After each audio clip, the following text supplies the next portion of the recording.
Yep. Thoughts on just the era and where baseball was at that time?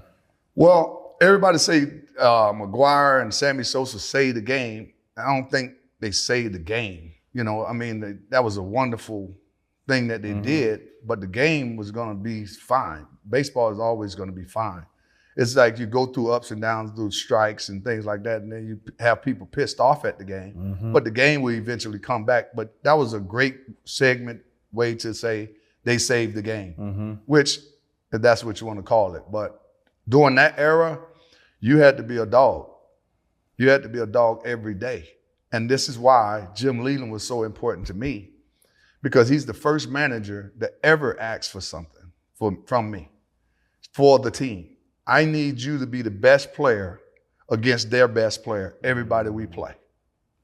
And I said, wow, I ain't never had nobody ask me that. That's a dope challenge. But that was a good challenge for me.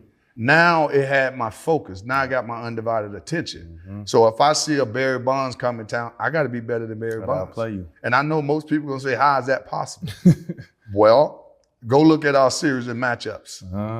Go look at them head to head. I love that. We definitely going to look that up. Yeah, look at all the greats matchup, and they pitching their aces and whatever. Hey, that's all I'm saying. Today's game you feel is watered down. What do you feel is missing? Well, I say the game has gone in a different direction because of sabermetrics. I talked to John Smoltz for a long time, and he educated me on a lot of things that I knew but I didn't know. Now he has the insight of it because he's doing the interviews with the players. It's not the players' fault. They're asked to swing at a certain count and get off their A swing because the computer says that 98% of the time this guy is going to do this during this count. And all of a sudden, if they do something different, you look like a fool and you're swinging and missing. So they're telling these kids when to swing, to get their A swing off, and that's why the strikeouts are up, because they're not thinking for themselves. If I want to make an adjustment and just try to make contact, nobody's doing that.